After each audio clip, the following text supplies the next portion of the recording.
Gold trusted gold buyers. మీరు తాకట్టు పెట్టిన బంగారాన్ని విడిపించి ఈ రోజు ఉన్న మార్కెట్ ధరకు కొనబడును. మమ్మీ స్పీక్ ఈజీ అని ఒక ఇన్స్టిట్యూట్ హిమాయత్నగర్లో నడిపేవారు. అదేంటంటే corporate training, etiquette training, personality development. So అప్పుడు నేను డిగ్రీలు ఉన్నాను అనమాట. అండ్ హిమాయత్నగర్లో ఉండేవాళ్ళం. సో పాకెట్ మనీ గురించి ఏమైనా సెషన్లు తీసుకుంటే నాకు ట్రైనర్కి ఇవ్వకుండా ఆ సెషన్ డబ్బులు నాకు ఇస్తుండే. అంటే ఒక 1 hour సెషన్ అలా తీసుకుంటే ట్రైనర్కి 1000 rupees ఎంతో పే చేయాలి. సో నేను ఆ సెషన్ తీసుకుంటే నాకు వస్తే డబ్బులు. సో ఐ వుడ్ టేక్, నాకు రెగ్యులర్ చెప్పే ఇంట్రెస్ట్ లేదు, ఓపిక లేదు. But any special every Saturday or something, normally English training, body language training ఇలాంటివి ఉంటాయి. సాటర్డే అలా యూ కెన్ పర్సనాలిటీ డెవలప్మెంట్ గురించి ఏమైనా మాట్లాడాలి. She uses to train companies like GMR, ఈ బాగా lots of food and beverage companies, service sector, mostly service companies. So అలాంటివి ఇంకొంచెం ఎక్కువ డబ్బులు వస్తాయి. They pay more and it's a larger audience that you have to train. So I would go and do those ones in a while. వెళ్ళే ముందు ఓ book చదివేస్తా, ఏదన్నా some interesting book that I like. Personality developments books ఉంటాయి కదా, రప్ప 10 points లేపేసి ఒక mental ఇట్లా ఫిక్స్ అయ్యి వెళ్ళి వాళ్ళకి so objective is to go from goal A to goal B అనేది ఇచ్చేసి ఐ బేసిక్లీ నీడెడ్ నాకు డబ్బులు కావాలి బయటికి వెళ్ళడానికైనా ఇక్కడ వెళ్ళడానికైనా. So that was one means to earn. Okay. తర్వాత నేను సినిమా అప్పుడు లైఫ్ ఇస్ బ్యూటిఫుల్ ఇవి చేస్తున్నా అనమాట. సో లైఫ్ ఇస్ బ్యూటిఫుల్ చేసి 1.5-2 yearsకి మళ్ళీ ఏం ఇట్స్ ఎక్స్ట్రీమ్లీ, నేను ఐఎమ్ వెరీ లక్కీ. అంటే is there a force beyond, is there a superior force who controls our life, ఇవేంటో తెలియదు కానీ but to be where I am, నాకు sitting here only I'm like you're such a lucky bugger, like and I don't even completely believe in luck, but I don't know how did you get here, and it's not at all easy. అది తెలవడం భయం కూడా అవుతుంటుంది అనమాట. ఇక్కడ రావడం easy కాదరా, వచ్చేసినా మరి ఇప్పుడు ఏంటి అన్నట్టు. సో దెన్ మేము శ్రీనగర్ కాలనీకి షిఫ్ట్ అయ్యాం so that it's easier for me to meet people. Or అప్పటికి నా డిగ్రీ అయిపోయింది అండ్ సో డాడీ కూడా వీడు నేను MBA ఇట్లాంటివి ఏం చేయట్లేదు, యాక్టరే, I want to work in the film industry అని. సో డాడీ సరే అటు ఉంటే నీకు ఆఫీస్లు తిరగడం అన్నా ఈజీ అవుతుందని ఇటు వచ్చాను, because most of the film offices are here. So అందువల్ల ఇంకా we shut, mummy left that and we moved here. And life is beautiful topic వచ్చింది కాబట్టి అందులో చేసిన చిన్న క్యారెక్టర్ ఏదో చేశారు కదా, ఇప్పుడు ఏమనిపిస్తుంది చూసుకుంటే అందులో చేసిన హీరోస్ ఆల్మోస్ట్ అక్కడే ఆగిపోయారు. నువ్వు చేసిన చిన్న క్యారెక్టర్ చేసిన విజయ్ ఇప్పుడు స్టార్ హీరో అయ్యాడు. ఎలా అనిపిస్తుంది అంటే అక్కడ డైరెక్టర్ సెలెక్ట్ చేసింది అంటే ఒక్కొక్కసారి సెలెక్ట్ చేయకపోయినా వాళ్ళు స్టార్స్ అవుతారు. ఇప్పుడు శేఖర్ కమల సెలెక్ట్ చేయని విజయ్ స్టార్ అయ్యాడు అంటే పెద్ద క్యారెక్టర్కి చూజ్ చేయలేదు తను. అది ఎలా అనిపిస్తుంది? గారు ఆయన క్యారెక్టర్లకు ఎవరు సూట్ అయ్యారో ఆయన సెలెక్ట్ చేశారు. His duty is to tell his story. So ఆయన స్టోరీ ప్రకారం ఈ క్యారెక్టర్కి ఇలాంటి పర్సనాలిటీ, ఇలాంటి ఫిజిక్ బాగుంటుంది, ఇలాంటి ఇంత హైట్ ఉండాలి, ఆ ప్రకారం ఆయన సెలెక్ట్ చేశారు. అండ్ ఈరోజు నేను ఇలా వచ్చాను, but tomorrow there will be other people who will, it's very possible that నాది కూడా ఎప్పుడో it can stop any time and some people will go over me. So there is దాని గురించి ఆలోచించో దాని మీద అనలైజ్ చేయడమో ఎలా చేయాలో నాకు తెలియదు. జస్ట్ అబౌట్ మన పని మనం చేస్తూ ఉంటే ఏమవుతుందో మనం చూడాలి. అండ్ నువ్వు ఇలా సినిమా గురించి మాట్లాడడానికి ఎక్కువగా ఇష్టపడవు ఎందుకు? నాకు యాక్చువల్లీ లైఫ్ ఇస్ బ్యూటిఫుల్ గురించి కూడా నేను అస్సలు మాట్లాడొద్దు అనుకున్నా. నేను ఎవరైనా అడిగితే ఎవడే సుబ్రహ్మణ్యం నా ఫస్ట్ ఫిల్మ్ అని చెప్తా. ఎందుకంటే that is the first film where I felt as an actor I had material to work with. అంటే ఏమైనా చూపించడానికి స్కోప్ ఉన్నది ఎవడే. సో నేను లైఫ్ ఇస్ బ్యూటిఫుల్ గురించి అస్సలు మెన్షన్ చేయొద్దు అనుకున్నా. Because actually when you look back it's quite embarrassing. ఎందుకు? ఎందుకంటే నచ్చవు, మన పర్ఫార్మెన్స్లు నచ్చవు. అది అందరిలో ఉంటుంది. చిరంజీవి గారి దగ్గర నుంచి అందరిలో ఉంది కదా, పాత సినిమాలు చూసుకుంటే వాళ్ళకి నచ్చవు. అవును, అదే. సో అందరికి అది ఉంటుంది. సో నా డెసిషన్ ఏంటంటే నాకు అంత ఇష్టం లేనప్పుడు ఎందుకు దాని గురించి మాట్లాడడం అని. But Yevade life is beautiful గురించి మా ఎవడే డైరెక్టర్ లైఫ్ ఇస్ బ్యూటిఫుల్లో కలిశాను. సో దానివల్ల లైఫ్ ఇస్ బ్యూటిఫుల్ ఓపెన్ చేయాల్సి వచ్చింది. But anyway people know what they want. There is nothing for me to say. దేవర్ ఆపర్చునిటీకి గురించి స్ట్రగుల్ అవుతున్నప్పుడు దేవర్ stuff that I got, that I did. అంటే ఇది చూసి ఏమైనా బెటర్ రోల్ వస్తుందేమో అనే హోప్, ఒక ఆప్టిమిజం ఉంటుంది. ఇది చూసి ఎవరైనా డైరెక్టర్ మనం పిలుస్తారేమో. That's what keeps a whole bunch of మేము స్ట్రగ్లింగ్ ఫేజ్లో ఉన్నప్పుడు మా అందరికి ఇచ్చే హోప్ ఇదనమాట. అరే ఈ సినిమా చేసి ఎవరో ఒకరు చూసి మనకు ఆపర్చునిటీ ఇస్తారేమో, నెమ్మదిగా అలా ladder climb చేయొచ్చేమో అని అదో hope. So those films definitely played their part in my life. They gave me hope ఆ టైంలో. ఇంట్లో చెప్పడానికైనా వీడు ఏదో చేస్తుండని చెప్పడానికి. So they serve their purpose. Just that I don't necessarily, అంటే to me it's not my potential. So I don't want to talk about it. And చిన్న క్యారెక్టర్స్ ఇచ్చిన ఈ డైరెక్టర్స్ ఎప్పుడైనా ఈ స్టార్డమ్ వచ్చాక కలవడం జరిగిందా? లైక్ శేఖర్ గారిని కలిసా, పెళ్లి చూపుల ముందు కలిసాను.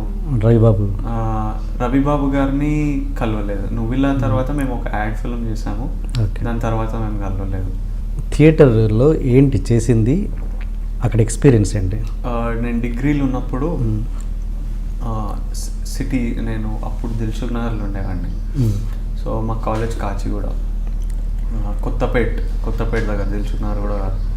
కొత్తపేట నుంచి కాచిగూడ పోవాలంటే నాకు అప్పుడు బైక్ ఇవన్నీ ఏం లేవు. సో సిటీ బస్సులో వెళ్ళాలి. నేనేమో 10th వరకు హాస్టల్లో పెరిగాను, బోర్డింగ్ స్కూల్లో. అక్కడ జస్ట్ వాకింగ్ డిస్టెన్స్. నా స్కూల్ ఇక్కడ ఉంటే మా హాస్టల్ ఇక్కడ ఉంటుంది. బ్యూటిఫుల్ ప్లేస్, అసలు most lovely place to study. సడన్గా సిటీకి వచ్చేసరికి పొల్యూషన్. మాకు అక్కడ వెహికల్స్ కూడా చాలా తక్కువ పుట్టపర్తిలో. నా స్కూలింగ్ పుట్టపర్తిలో జరిగింది. It's a valley, pure air ఉంటుంది, ఫ్రెష్ ఉంటుంది. సడన్గా ఇక్కడ నాకు ఈ గాలే నాకు సరిగా పడకపోతుండే. తర్వాత బస్సులో ఇట్లా తిరిగితే వామిటింగ్ సెన్సేషన్ వస్తుండే. సో నాకు బస్సు అంటే ఇరిటేషన్. తర్వాత ఆ బస్సు కాచిగూడకి వెళ్ళాలంటే కాచిగూడ అని రాసి ఉండదు, 101, 107 ఇట్లా ఉంటుంది. ఇప్పుడు అదే వరకు అర్థం కావాలని నాకు తెలియదు. అంటే తెలిసిన వాళ్ళకి ఓకే, కానీ నెమ్మదిగా 101 పట్టుకో, అక్కడ నుంచి కోటిలో దిగు, కోటిలో ఇది పట్టుకో, అక్కడ నుంచి ఇక్కడ దిగు. నాకు అది it's like next level complication అనమాట. ఈ జర్నీ అంతా చేయాలా నేను? దీనికంటే సర్జరీ చేయడం ఈజీ అనిపిస్తుంది. అండ్ బస్లో నూకులాట, so congested. So I didn't like it. So I wouldn't go to college. ఆ జర్నీ తట్టుకోలేక మ్యాక్సిమం అవాయిడ్ చేస్తుండే కాలేజ్. అంటే కొంచెం లేట్గా లేచి, మమ్మీ ఈరోజు ఒకే పీరియడ్ ఉంది, అది ఆల్మోస్ట్ అయిపోయింది, వెళ్ళి వేస్ట్, అలా ఏదో కథలు చెప్తూ I would study at home. ఆ బుక్స్ ఉంటాయి కదా, we can study at home actually. So ఇంట్లో చదివేసేవాడిని. కొన్ని అస్సలు అర్థం కావు, అవి ట్యూషన్ పెట్టుకొని ఇంటి దగ్గర పెట్టుకొని చదివేవాడిని. ఇంకా టైం వేస్ట్ అవుతుంటే, డాడీ ఎందుకురా టైం వేస్ట్ చేస్తున్నావు, మనీ వేస్ట్ చేస్తున్నావు, నా డబ్బులు వేస్ట్ చేయకు, నీకు ఏం కావాలో చెప్పు, దాంట్లో జాయిన్ చేస్తా. ఇప్పుడు వంటోడు అవుతావా, హోటల్ మేనేజ్మెంట్లో జాయిన్ చేస్తా. క్రికెటర్ అవుతావా, క్రికెట్ కోచింగ్లో జాయిన్ చేస్తా. ఓకే, ఆ స్టోరీ అంతా తెలుసు. అనేది ఆ థియేటర్ ఏమంటారు, ఆ థియేటర్లో నేర్చుకున్న ఎక్స్పీరియన్స్ ఏంటి? Theatre open me up. Theatre అనేది ఇట్ వాజ్ అంటే నేను అప్పుడు కంప్లీట్ రెబల్ ఫేజ్లో ఉండే అనమాట. నథింగ్ ఎఫెక్ట్స్ మీ, కేర్ ఫ్రీ ఫేజ్, ఏదైనా చేస్తా, నువ్వు నన్ను ఏమైనా నువ్వు భరిస్తా, ఆ ఫేజ్లో ఉండే. సో హిమాయత్ నగర్లో ఒక ఇన్స్టిట్యూట్ ఉంటుంది, డాడీకి పరిచయం వాళ్ళు. సో అక్కడ డాడీ అక్కడ జాయిన్ చేశారు. సో అక్కడ ఒక 2 months వర్క్షాప్ చేశాను.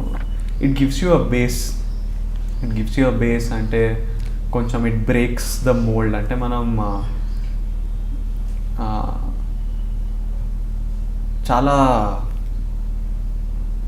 అందరం చాలా ఏమంటాం, ఫ్లెక్సిబుల్ అవుతారు.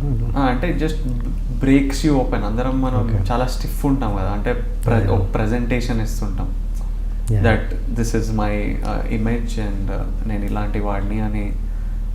Like I'm a soft spoken. నా పర్సనాలిటీ ఏంటంటే నేను ఇంట్రోవర్ట్, నేను ఎక్స్ట్రోవర్ట్, నేను మాట్లాడతాను, నేను కూర్చున్నప్పుడు ఇలా, నా వాకింగ్ స్టైల్ ఇలా. యాక్టింగ్లో నువ్వు ఇంట్రోవర్టా ఎక్స్ట్రోవర్టా సాఫ్ట్గా మాట్లాడతా, you should be able to do anything. So it breaks up. నువ్వు ఇంట్రోవర్ట్ అయినా ఎక్స్ట్రోవర్ట్ అయినా అక్కడ వెళ్ళాక థియేటర్ వర్క్షాప్కి వెళ్ళినప్పుడు అర్రురా అంటే అరవాలి, గట్టిగా వాడిని తిట్టు అంటే తిట్టాలి, మూసుకొని ఉండు గంట సేపు అంటే మూసుకొని ఉండాలి. So it gave me the basis. But after that acting is to me it's first of all it's all in the head. It's all in the head completely, 100%. So how much you can think, I think what differentiates actors is the brain. అంటే how they see each thing. వాళ్ళకి వచ్చే ఒక scene నాకు ఇస్తే ఒకలాగా చేస్తా, ఇంకో యాక్టర్కి ఇస్తే ఇంకోలాగా చేస్తారు, ఎందుకంటే వాళ్ళకి వేరే ఐడియా వస్తుంది. సో ఎవరికి బెటర్ ఐడియా వస్తే వాళ్ళ పర్ఫార్మెన్స్ అట్లా. కొన్ని చూస్తే అరే ఈ సీన్ చేస్తున్నప్పుడు ఇలా చేద్దాము అని ఎలా అనుకున్నాడు అనిపిస్తుంది. డైరెక్టర్లే మనకు చెప్తే we wouldn't have thought like that. డైరెక్టర్కి ఆ క్యారెక్టర్ తెలుసు కాబట్టి వచ్చి చెప్తాడు, లేదు ఈ సీన్లో ఇలా చేయండి. So those ideas are what make a performance. So దాని మీద you need to have good imagination, read more, watch more cinema. అక్కడ జరిగిన ఎక్స్పీరియన్స్ అంటే ఇంప్రూవైజేషన్ చేసి క్లాసెస్ చేస్తుంటారా ఎలాంటి? అయితే థియేటర్లో ఇప్పుడు ఫస్ట్ డే మా డాడీ తీసుకెళ్ళాడు ఇంటర్వ్యూకి. వినయ్ వర్మ అని ఈజ్ ద ట్రైనర్, సూత్రధార్ అనే అకాడమీ. సో వెళ్తే వినయ్ వర్మ ఫుల్ ఇంట్రాగేషన్ చేస్తారనమాట. అంటే ఎందుకు అవ్వాలనుకుంటున్నావు, వేరే పని చేసుకోవచ్చు కదా, యాక్టర్లకు డబ్బులు రావు, something. He'll try to test how interested you're in acting. అంత ఇంట్రాగేషన్ చేసినాక సరే అని he'll let you in to the workshop. కొంతమందిని 3 నెలలు 6 నెలలు 1 ఇయర్ దిప్పుకున్న తర్వాత అలౌ చేస్తారు, అలా అలా ఉంటుంది. మొత్తానికి ఏంటంటే ఒక ప్రాస్పెక్టస్ టైప్, ఇది చదివి రండి వచ్చేటప్పుడు అన్నట్టు చెప్పినారు. అది చదివితే డీటెయిల్స్ ఏముంటాయంటే క్లాస్ 6కి స్టార్ట్ అవుతుంది. మనం 6:01కి వచ్చేటట్టు ఉన్నాం అనుకో, sir I'm going to be 1 minute late అని మెసేజ్ చేయాలి. 1 minute to 6:05కి వస్తే sir I'm going to be 5 minutes late and 6:05కి రావాలి. ఆ 1 minute లేట్ వచ్చినా చెప్పకుండా వస్తే ఇంటికి వెళ్ళిపో అంటారు పొద్దున్న 6 గంటలకి. తర్వాత ప్రాస్పెక్టస్లో if your son or whatever loses his sanity, it is not our fault. Sanity అంటే ఇంకా మెంటల్ బ్యాలెన్స్ పోతే అది మా రెస్పాన్సిబిలిటీ కాదు. మా మమ్మీ చదివేసి భయపడ్డది. ఆల్రెడీ నేను ఇంటర్వ్యూ గురించి చెప్తున్నా, ఇట్లా అడిగారు అట్లా అడిగారు అని. తర్వాత ఇది చదివి ఏంటన్నా ఇలా రాసింది, వద్దు అవసరం లేదు మనకు, ఎందుకు నానా అంటే ఏం కాదు మేము పోదామని నెక్స్ట్ డే వెళ్తే ఇద్దరు స్టూడెంట్స్ ఎవరో ఇద్దరు ఉన్నారు, వాళ్ళు ఊడుస్తున్నారు అనమాట. నేను జస్ట్ అట్లా చూస్తుంటే ఎస్ అంటే I'm new student, I'm joining today అంటే ఐ కమ్ ఇన్ అని చెప్పి. So the students only have to clean, it's part of the, it's like gurukulam type, మనమే చేసుకొని చూస్తున్నా. ఆల్రెడీ నాకు కొంచెం ఒక వియర్డ్ ఫీలింగ్ వస్తుంది. సడన్గా వాళ్ళు కూర్చొని ఇట్లా స్టమక్ మీద పడుకొని ఇలా పైకి పెట్టి టంగ్ ఇలా బయటకు పెట్టి అని గట్టిగా అరుస్తున్నారు. నేను నాయనో ఇలా మెంటల్ వచ్చేసింది, అసలు వెళ్ళిపోవడమే బెటర్ ఏమో అని అనుకుంటున్నా. తర్వాత యూ ఆల్సో జాయిన్ అదంటే నో ఐఎమ్ గుడ్ అంటే, లేదు ఇవి వోకల్ కార్డ్స్ ఓపెన్ చేస్తే అంటే, లేదు నాకు బాగానే ఉన్నాయి అని. దాని తర్వాత ఇంకో 15 మంది, some 15-16 people were there in our batch. Then Vinay Verma comes in and he plays some music play చేస్తాడు. మ్యూజిక్ ప్లే చేయగానే అందరు మ్యూజిక్ అండ్ మూవ్మెంట్ అనమాట. So you shouldn't dance to the music, you just have to emote and move. So ఒక్కొక్కలాగా విచిత్రంగా చేస్తున్నారు. నేనేమో dance చేస్తున్నాను అనమాట. వీళ్ళలాగా విచిత్రంగా చేయలేను, నేను ఏదో డ్యాన్స్ చేస్తుంటే అక్కడి నుంచి అనౌన్స్ చేస్తున్నాను, Vijay no dancing, just move to the music అని. ఆ రోజైతే మెంటల్ వస్తుంది అనుకున్నా కానీ, but overall it's a good experience. It's అందరు lots of people quit in between. వాళ్ళ అంటే కాదు, యూ కాంట్, అబ్సల్యూట్ ఈగో ఉండద్దు. And you'll be treated like you're no one. You have to almost become no one, then you can become someone else. So ego ఉండదు. ఇప్పుడు నేను వెళ్ళలేను అక్కడికి, నా అదంతా I can't go through that. మీ బ్యాచ్లో ఎవరన్నా వేరే వాళ్ళు వచ్చిన వాళ్ళు ఉన్నారా ఇండస్ట్రీకి? లేదు.